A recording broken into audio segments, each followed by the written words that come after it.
Ringjallja e sëmundjeve epidemike në të gjithë botën. Në Shqipëri lajme të mira për fruthin. 95% e fëmijëve të vaksinuar. Nuk kemi rrezik për prekje nga virusi që po trondit Italinë. Në prag të 1 prillit, Lëvizja Socialiste për Integrim jep mesazhe të forta. Petrit Vasili deklaron se është koha për të parë sa i qëndron kjo marrëveshje kohës, ndërsa Dritan Ylli shpjegon pse nuk merr pjesë partia e tij në zgjedhjet e Kavajës dhe kur do të kërkojë Meta postin e kryeministrit. Kreu i FSHF-s letër të hapur tifozëve. Akuza për shpifje dhe intriga, por kërkon të qetësojë gjakrat me të gjitha palët. Apel shqiptarëve të mbështesin kuqezint. Përshëndetje, ju njohim më gjërësisht me lajmet. Si prag fundjavë, edicionin e nisim me një lajm të mirë. Shqipëria është e mbrojtur nga epidemia e fruthit që ka shpërthyer në vende të ndryshme të botës, e veçanërisht në Itali. Në fakt, në vendin ton, 95% e fëmijëve janë të vaksinuar, ndërsa fëmijë të prekur nuk ka ende. Në një kohë që në shumë vende europiane po rikthehen sëmundjet infektive që rezultonin të eshtura, në vendin ton situata është e qetë. Epidemiologët e Institutit të Shëndetit Publik theksojnë se të paktën fruthi që po pushton Europën në vendin ton për momentin e ka derën e mbyllur dhe japin disa arsye, ku veçojmë se në krahasim me shumë shtete të tjera rezultojmë si vend me mbulesë vaksinale shumë të lartë. Që nga viti 2008 ne nuk kemi asnjë rast të konfirmuar me fruth, sepse Shqipëria është nga vendet e pakta të kontinentit evropian që ka një mbulesë shumë të lartë vaksinale, pra mbi 95% që është niveli i kërkuar për mbajtjen e fruthit në kontroll dhe eliminimin e tij. Po ata fëmijë që nuk janë vaksinuar a rrezikojnë? Ja çdo të mjeku artan si maku. Duke pasur një mbulesë shumë të lartë, edhe këto fëmijë të cilët janë të pavaksinuar, kontaktin rreth rrotull e kanë me fëmijë të vaksinuar dhe kanë shumë pak gjasa që ta marrin sëmundjen e fruthit. I vetmi rrezik që mund të rikthejë fruthin në vendin tonë janë fëmijët që mund të jenë të infektuar dhe vinë nga emigracioni, e kur bie në kontakt me fëmijë të pavaksinuar mund ta përhapin atë, po dhe këtu shanset që të ndodhë janë thuajse minimale. Në fakt edhe ato familje që nuk kanë vaksinuar fëmijët e tyre e kanë bërë këtë më shumë nga frika e autizmit. Mjekët sqarojnë se kjo vaksinë është më efektive te fëmijët 1 vjeçar, po mund të bëhet edhe në mosha më të rritura. Vaksina për të parandaluar fruthin u bëhet fëmijëve të vegjël në 2 faza, në moshën 1 dhe 5 vjeç. Vaksinën e fruth rubeolës në botë nënat kanë nisur ta refuzojnë për fëmijët e tyre për shkak të dyshimit se ndikon në shfaqjen e autizmit. Po ekspertë të shëndetit apelojnë që ajo duhet të bëhet pasi nuk kanë fakte shkencore të vërtetuara për ndikimin e kësaj vaksine në prekjen nga autizmi. Në vendin tonë, sipas specialistëve, dhe pse numri i prindërve që nuk u bëjnë vaksinën fëmijëve është i ulët, thonë se mjekët e konsultorëve i këshillojnë që ata t'u bëjnë. Vaksina e fruthit, edhe pse aplikohet në moshën 1 vjeç, jep efekte edhe nëse bëhet më pas dhe nuk ka kufizim kohe, mjafton që të bëhet. Vendi ynë rezulton të ketë një mbulesë vaksinale të fruth rubeolës mesatarisht 97.5%, ndërsa në disa rrethe kap maksimumin me 100%. Sipas Organizatës Botërore të Shëndetësisë, një vend rrezikohet më shumë nga përhapja e fruthit nëse mbulesa vaksinale në popullat është nën 95%. Verifikimet në Shqipëri nisën pasi këmbanat e alarmit tashmë kanë rënë në disa vende të botës. Shqetësimi nga OBNSH është se janë ringjallur sëmundje të vjetra që mendoheshin të zhdukura. Organizata Botërore e Shëndetësisë jep alarmin për përhapjen e epidemisë së fruthit në Europë, ndërsa bëri të ditur se situata më kritike është në vende si Rumania dhe Italia. Numri të prekurve në Itali gjatë 3 muajve është mbi 1000 persona, ndërsa në Rumani nga janari i vitit 2016 janë regjistruar 3400 raste të fruthit, prej të cilëve kanë vdekur 17 të infektuar. Gjatë 150 viteve të fundit, numri i vdekjeve në botë nga fruthi është rreth 200 milion njerëz. Ndërkohë në SBA raportohen një shpërthim i rasteve me shyta, që nga 1 janari deri në 25 shkurt, në 37 shtete të SBA-s u raportuan 1077 raste të prekur nga infeksioni i shytave. OBSH ka dhënë alarmin për përhapjen e sëmundjeve të tilla si mortaja, kolera dhe ethet e verdha. Mortaja aktualisht vazhdon të ekzistojë në disa pjesë të Afrikës, Azisë dhe Amerikës së Jugut. Ka pasur 16 raste të raportuara nga kjo sëmundje me 4 të vdekur në Shtetet e Bashkuara të Amerikës vitin e kaluar. Një tjetër sëmundje infektive është tuberkulozi. Në vitin 2013, 555 persona gjetën vdekin në Amerikë nga tuberkulozi. Avokati i popullit ka përfunduar hartimin e listave të dyta për procesin e vettingut. Vet Igli Totozani pasi ka deklaruar se tashmë listat kanë kaluar pranë OMN-s për verifikim, i uron sukses e kandidatëve dhe gjithë procesit. Avokati i popullit mbyll procesin e rivlerësimit të dokumentacioneve të dorëzuar nga 164 aplikant për të qenë pjesë e komisioneve të vettingut. Në përfundim të kësaj faze, numri i aplikantëve që plotësojnë kriteret sipas avokatit të popullit është i lartë, duke kapërcyer me disa herë shifrën që kërkon ligji. Numri i kandidatëve që kanë plotësuar kriteret formale ka shkuar në 84. Pas avokatit të popullit, radha vlerësimit të kritereve të kandidatëve i përket operacionit ndërkombëtar të monitorimit përpara se sa kandidatët t'i përcillen parlamentit për votim.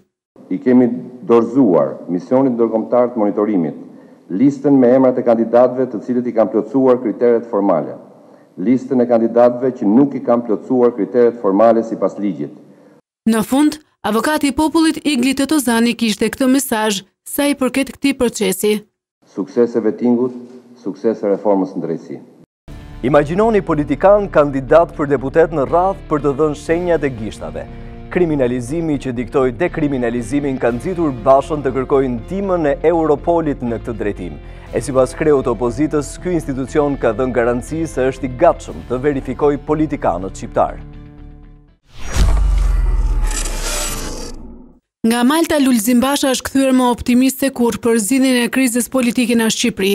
Arsyen e zbuloi vet Lulzim Basha në Teatrin e Lirisë në ditën e 42 të protestës së opozitës. Drejtorit të përgjithshëm të Europolit me bazë në Hag, Rob Wainwright, dhe të cilit i kam kërkuar një protokoll special bashkëpunimi që do të vërtetoj jo për një muaj, as për një javë, po brenda ditës shenjat e gishtave të kriminalëve politikan. Çdo kriminal do të largohet nga funksionet publike.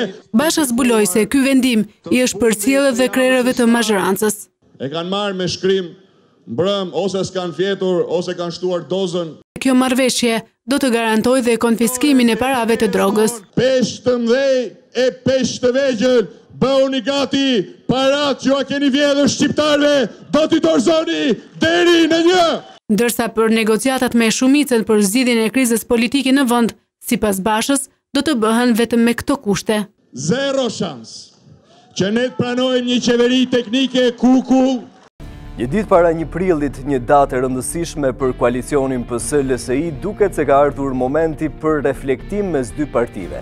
Sinjalet kanë qenë të shumta këto ditë, por Petrit Vasili, numri 2 i Lëvizjes Socialiste për Integrim, mendon se duhet parë sa qëndron kjo marrëveshje në kohë.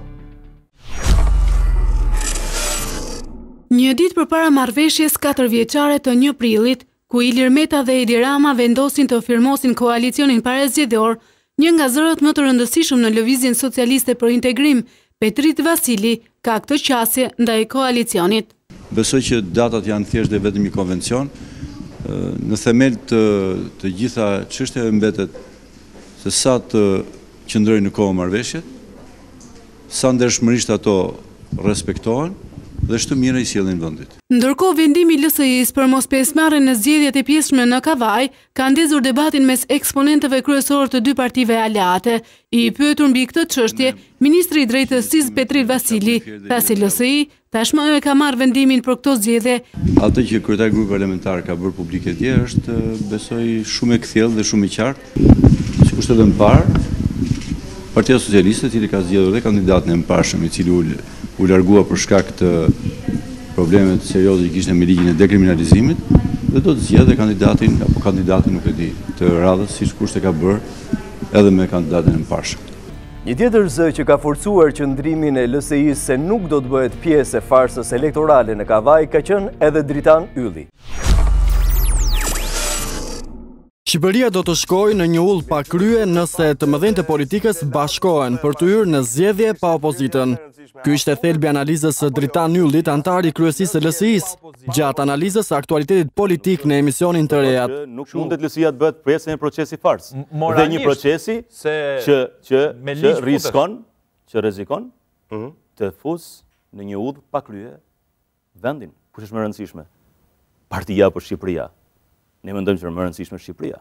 Ylli është pyetur nga Rudi dhe Mateo edhe për kanabizimin e vendit, moment ky që sipas tij nuk cënon vetëm zgjedhjet, por mbi të gjitha imazhin e Shqipërisë, turizmin dhe ekonominë. Një prishje të imazhit të Shqipërisë në rang ndërkombëtar, turizmin që kemi aq shumë nevojë dhe duhet të kemi strategji zhvillimi të vi dhe të jetë i atraktuar ndaj këtyre kulturave bujqësore tradicionale të Shqipërisë dhe jo ndaj kanabisit. Një nga reformat që ndezi diskutimet mes PS-s dhe LSI-s ishte ajo e reformës në arsim. Kjo reformë për Dritan Yllin solli lot në sytë e nënave të maturantëve, kriza psikologjike tek të rinjt. Solli një katrahur, për fat keq. Po, Rama e quan si sukses. Solli shumë nëna maturantësh. Solli lot në shumë nëna maturantësh. Në fund të bisedës, pyetja më e dëgjuar këto kohë: a do të jetë Ilir Meta kryeministri i radhës? Nëse LSI-ja do jetë forcë fituese, patjetër që LSI-ja do ketë edhe kryeministrin e saj. Jemi shumë të nderuar që në krye të kësaj force është një lider i cili përpara shqiptarëve ka besimin e duhur nga qytetarët, ka pjekurinë e duhur. Organizata e Kombeve të Bashkuara publikon renditjen me nivelin ekonomik të 200 shteteve. Në këtë renditje, Shqipëria është e 75, ndërkohë që edhe në rajon mbetet në vendin e tretë. Shqipëria rezulton vend jo shumë i preferuar për të jetuar dhe kjo bazuar në nivelin ekonomik apo arsimor. Në 200 vende të marra në studim nga Organizata e Kombeve të Bashkuara, vendi ynë rezulton i 75 në klasifikim. Shqiptarët kanë një gjatësi mesatarisht për 78 vitesh dhe mesatarisht arsimohen për 14.2 vite, në krahasim me vendet e rajonit renditemi të tretët. Të parët në rajon renditen malazezët, të dytët renditen banorët e Serbisë. Në raport janë renditur dhe 11 vende me ekonomit më të mira në botë, duke u mbështetur në raportin vjetor të indeksit të zhvillimit human, i cili rendit vendet ku banorët jetojnë më gjatë dhe më shëndetshëm. Me fjalë të tjera, vendet më të mira për të jetuar. Shtetet që renditen të parët në botë janë Norvegjia, pasi standardi i jetesës dhe i arsimit është i lartë, dhe jetëgjatësia mesatarisht 82 vite. Më pas vijnë Australia, Zvicra, Gjermania, Danimarka, Singapori, Hollanda, Irlanda, Islanda, Kanadaja dhe vendi 11 më i mirë në botë për të jetuar është Amerika. Në përmbledhjen e lajmeve nga vendi veçojmë largimin e një fëmije nga Strea ku e kishin dërguar për ta mbrojtur. Një 12 vjeçar është larguar nga Strea Zyber Hallullit në kryeqytet. Kjo ka vënë në lëvizje uniformat blu, të cilat kanë shpallur në kërkim të miturin. Ndërsa në reagimin e saj, drejtoresha e kësaj qendre sqaron se fëmia i larguar nuk ka qenë i regjistruar pranë Zyber Hallullit, madje sipas saj, ai është larguar me maman e tij. Një 30 vjeçar ka droguar bashkëdhetaren e më pas e ka përdhunuar atë në një hotel. Ngjarja është shënuar në Athinë, ku pas denoncimit të 22 vjeçares, i riu është shpallur në kërkim. Nga dita nesërme nis zbatimi i ligjit italian, i cili do të prek direkt kompanitë call center në Shqipëri. Këto biznese kanë me mira vende pune në vendin tonë, e largimi i tyre pritet të ketë një impakt negativ në ekonomi. Në thënien e ditës kemi zgjedhur sot një status për barazinë gjinore në Shqipëri. Në 4 studio televizive janë ulur gjithsej 23 burra, asnjë grua, dhe bëjnë lloqe kavaje. Edhe thonë pastaj se gratë merren me llafe.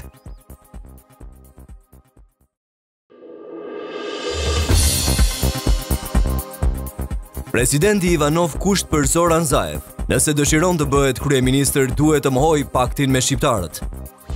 Një prej hoteleve më të pazakont në botë ndodhet në Peru. Klientët ngjiten me litarë si alpinist për të shijuar natyrën dhe ajrin e pastër. Nëse dëshiron të marrë mandatin për të qeverisur Maqedoninë, Zoran Zaev duhet të mohojë publikisht kushtet e shqiptarëve. Ky është kushti që ka vënë presidenti Ivanov për kreun e LSDM-s. Lideri i LSDM, Zoran Zaev, në bashkëpunim me partitë e tjera, të cilat kanë dhënë firmat për mandatimin e tij, janë duke kërkuar rrugdalje për bllokadën e krijuar në kuvend. Zaev deklaron se bllokada mund të tejkalohet së shpejti. Përfundimi i konstituimit të parlamentit aktivizon afatet kushtetuese për mandatimin e qeverisë, por ndërkohë ekziston edhe një pengesë tjetër që duhet të tejkalohet për të marrë mandatin. Bëhet fjalë për kushtin që presidenti i vendit Ivanov kërkon që të plotësohet nga Zaev. Zoran Zaev duhet publikisht ta dënojë dhe të heqë dorë nga platforma e Tiranës, respektivisht nga deklarata shqiptare. Mjafton vetëm një deklaratë dhe do ta marrë mandatin për 1 minutë, kanë thënë jo zyrtarisht nga kabineti i Ivanovit, por nga ana e saj, LSDM bën të ditur se Zaev i përmbahet marrëveshjes si ka bërë me shqiptarët. Dëshmia ish këshilltarit të Trump, i cili u akuzua se ka takuar rusët gjatë fushatës elektorale, pritet me shumë interes për të kuptuar nëse ka ndërhyrë Moska në zgjedhjet e Washingtonit. Por Michael Flynn ka kërkuar imunitet përpara se të japë dëshminë. Ish këshilltari i sigurisë kombëtare të presidentit Donald Trump, Michael Flynn, është shprehur i gatshëm të bashkëpunojë, duke dëshmuar përballë zyrtarëve të Kongresit dhe FBI në këmbim të imunitetit nga ndjekja penale. Klienti im ka ca gjëra për të thënë, ishte deklarata avokatit të ish zyrtarit të lartë të administratës Trump, i shkarkuar në muajin shkurt.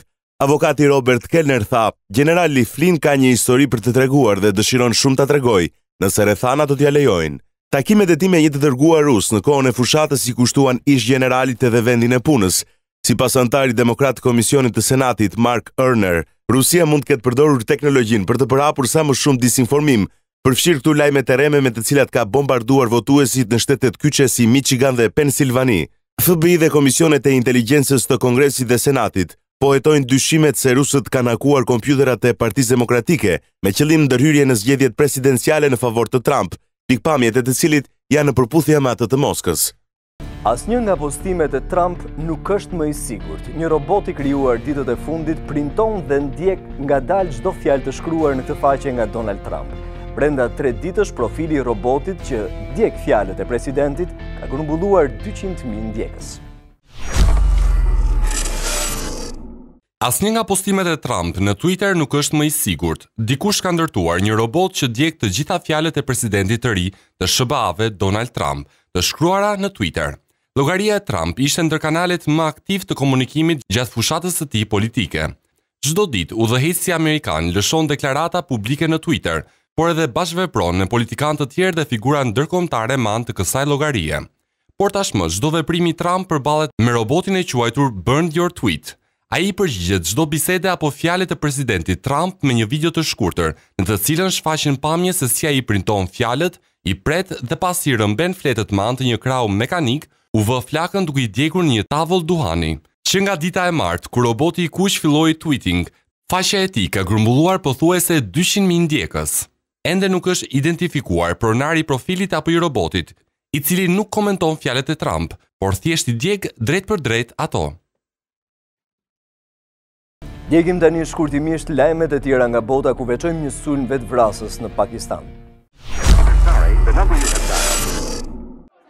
Sipas të dhënave të para, 13 persona kanë humbur jetën, kurse 40 të tjerë janë plagosur si pasojë një sulmi vetvrasës që ka shënjestruar shiitët në qytetin Parachinar, në veri perëndim të Pakistanit të luginës Kuram, në rajonin administrativ fisnor Fata. Ushtria e Pakistanit ka njoftuar se ka dërguar helikopter për transferimin e të plagosurve në për spitale. Një ngjarje e rëndë shënuar në kampin e refugjatëve në ishullin grek Chios, ku një sirian mori plak të rënda djegje pasi vuri flakën vetes. Duke protestuar për izolimin e tij në këtë ishull dhe mos aprovimin e kërkesës për azil, ai ka hedhur mbi rrobat e tij lëndjekse dhe kërcënon se do të vetdigjet. Në 3 ishuj të mëdhenj të Greqisë, Chios, Lesbos dhe Samos, ndollen përkatësisht 3580, 3290 dhe 1730 refugjat, ndërsa kushtet e vështira të jetesës dhe pritja e gjatë e shoqëruar me anktin e mos aprovimit të kërkesës për azil shkaktojnë shpeshherë situata të jetëdëshpëruese. Një mbikalimi i autostradës 85 në Atlanta të Shteteve të Bashkuara të Amerikës, arterie e rëndësishme për rajonin juglindor, është shëmbur të njëjtën pas një zjarri të fuqishëm në këmbët e tij. Nga incidenti nuk pati të lënduar. Kryebashkiaku i Atlantës, Kasim Reed, deklaroi se shëmbja e urës nuk ishte pasojë e një akti terrorist. Nuk dihet megjithatë se çfarë shkaktoi zjarrin që vazhdoi të djegë për një kohë të gjatë, duke ngritur shtollunga të mëdha tymi mbi zonë. Për të gjithë ata që nuk kanë mundur të informohen me zhvillimet më të fundit, përcjellim lajmet kryesore në web. Indivi.al, prestigjozja The Guardian, u kërkon 5.000 euro në muaj lexuesve për të siguruar të ardhmen e saj. Newsbomb.al, alarmante, largohet nga shtëpia e fëmijës në Tiranë një 12 vjeçar. Opinion Pikal, vazhdojnë kthimet e shqiptarëve në doganën e Malit të Zi, shtetit të ndëry. Syri.net, një nëndetse ushtarake turke 4 ditë në portin e Durrësit. Lapsi Pikal kapet 37 vjeçari shqiptar pjesë e bandës që furnizon të Romën me drogë. Jeta shqef i refuzohet azili, refugjati i vë flakën vetes. Kreu i FSHF Sarman Duka kërkon të qetësoj gjakrat. Në një letër të hapur drejtuar më shumë tifozëve, Duka shprehet se zhgënjimi për humbjen diktohet më shumë nga pritshmëritë e mëdha. Pas 4 humbjeve të njëpasnjëshme si dhe situata e krijuar me kombëtaren, përplasjet, akuzat, largimet e tjerë, presidenti i Federatës Shqiptare të Futbollit Armando Duka ka reaguar zyrtarisht nëpërmjet një letre të publikuar në websajtin e Federatës Shqiptare të Futbollit. Ai prek disa nga temat më të nxehta të ditëve të fundit e tenton të largojë frymën përçarëse që ekziston rreth kombëtares shqiptare. Kualifikimi i Shqipërisë në Euro 2016 ishte një arritje historike, jo vetëm për futbollin, po për të gjithë shqiptarët. Por ndërkaq duhet ta pranojmë që pritshmëria dhe ndjeshmëria ndaj rezultateve të kombëtares pas Europianit u rrit sikur më parë. E thën shqip e ritëm stekën. Kritikat konstruktive natyrisht na bëjnë mirë, por shpifjet dhe intrigat na dëmtojnë të gjithëve. Kreu i FSHF-s Duka shkruan edhe për përplasjen Xhaka Debiasi, ndërsa tenton që t'i qetësojë të dyja palët. Vendimet e trajnerit duhen respektuar, por edhe ndonjë reagim i nxituar duhet mirë kuptuar. Është momenti për një ribashkim të forcave të gjithë secilit.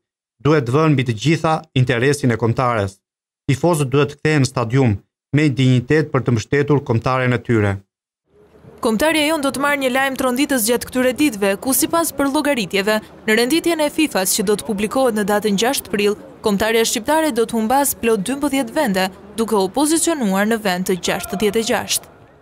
Në të çmendur në NBA, LeBron James kalon në Nail në listën e shënuesve më të mirë të NBA. Ndeshja e fituar nga Bullsat ishte ngjarja më e rëndësishme dhe emocionuese në SBA. Mbrëmja janë zhvilluar 10 ndeshje në ligën më të fortë të basketbollit në botë. Në një sfidë speciale për LeBron James, kampionët në fuqi të NBA, Cleveland Cavaliers, pësuan humbjen e tretë radhazi duke u zhytur në krizë. Ndërkohë Chicago Bulls u konfirmua si macja e zezë skuadrës së Tayo Lu, duke shkaktuar Clevelandit humbjen e 7 radhazi në përballjen direkte mes tyre. Ndeshja përfundoi me shifrat 99-93 në favor të Bullsave. LeBron James, fal 26 pikëve të realizuara në këtë sfidë, parakaloi në klasifikimin e pikë shënuesve më të mirë në të gjithë historinë e NBA, gigantin Shaquille O'Neal. LeBron James arriti kuotën e 28.599 pikëve në karrierë, 3 më shumë se Shaquille O'Neal, duke u ngjitur në vend të 7 të këtij kualifikimi special. Fitore edhe për Los Angeles Clippers që thelloi krizën e Phoenix Sun fal suksesit 124-118 brenda në Arizona. 60 pikë realizuan të dy së bashku, Blake Griffin dhe Chris Paul, duke u thequr skuadrën kaliforniane drejt një tjetër suksesi shumë të rëndësishëm. Intopik ju shuan kuriozitetin me një prej hoteleve më interesante në Peru, ku për të ngjitur duhet të kesh aftësi sportive si alpinist, por në fund gjithmonë justifikohet me pamjen dhe natyrën.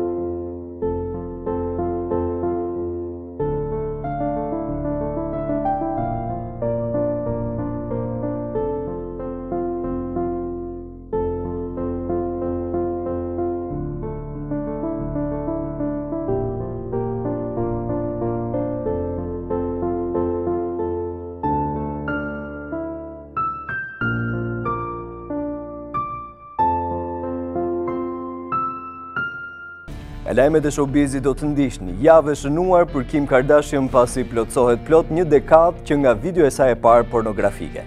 Ndërkohë, sipas asaj që shkrua novela 2000, Valentino Rossi ka filluar një histori dashurie me modelen Roberta Tirito. Javë shënuar për Kim Kardashian pasi plotësohet plot një dekadë që nga video e saj parë pornografike. Plot 10 vite më parë ajo debutoi si pornostare me videon që do ta kthente në një yll absolut. Me fjalë të tjera, një nga personat më me influencë në botën e spektaklit. Është faqja e njohur porno, Pornhub, ajo që e sjell në vëmendje këtë rast për faktin se pikërisht kjo e fundit e transmetoi për herë të parë.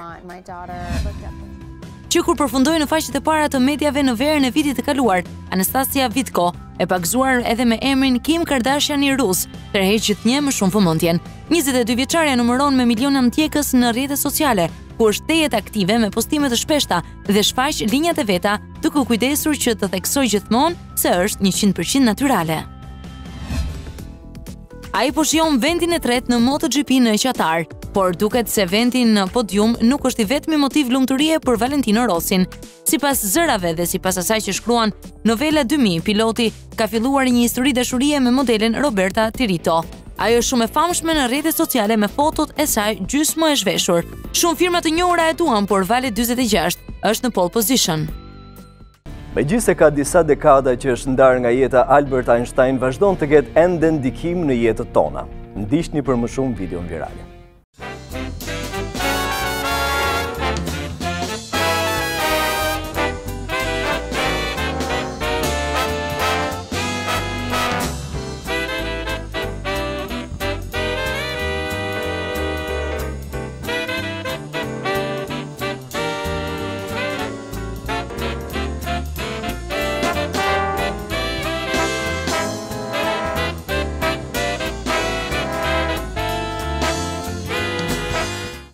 Në Londër është shelur një ekspozit që vë në dukje varësim botërore ndaj selfit.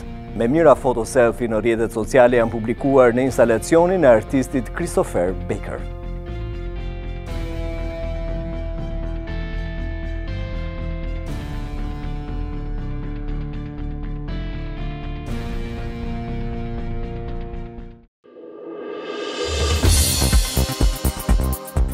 Ringjallja e sëmundjeve epidemike në të gjithë botën. Në Shqipëri lajme të mira për fruthin. 95% e fëmijëve të vaksinuar. Nuk kemi rrezik për prekje nga virusi që po trondit Italinë. Në prag të një prillit, Lëvizja Socialiste për Integrim jep mesazhe të forta. Petrit Vasili deklaron se është koha për të parë sa i qëndron kjo marrëveshje kohës, ndërsa Dritan Ylli shpjegon pse nuk merr pjesë partia e tij në zgjedhjet e Kavajës dhe kur do të kërkojë Meta postin e kryeministrit. Kreu i FSHF-s letër të hapur tifozëve. Akuza për shpifje dhe intriga, por kërkon të qetësojë gjakrat me të gjitha palët. Apel shqiptarëve të mbështesin kuqezint. Ju sapo keni ndjekur In News në In TV. Ju sugjerojmë që të na vizitoni edhe në intv.al. Ne sigurisht do të shihemi.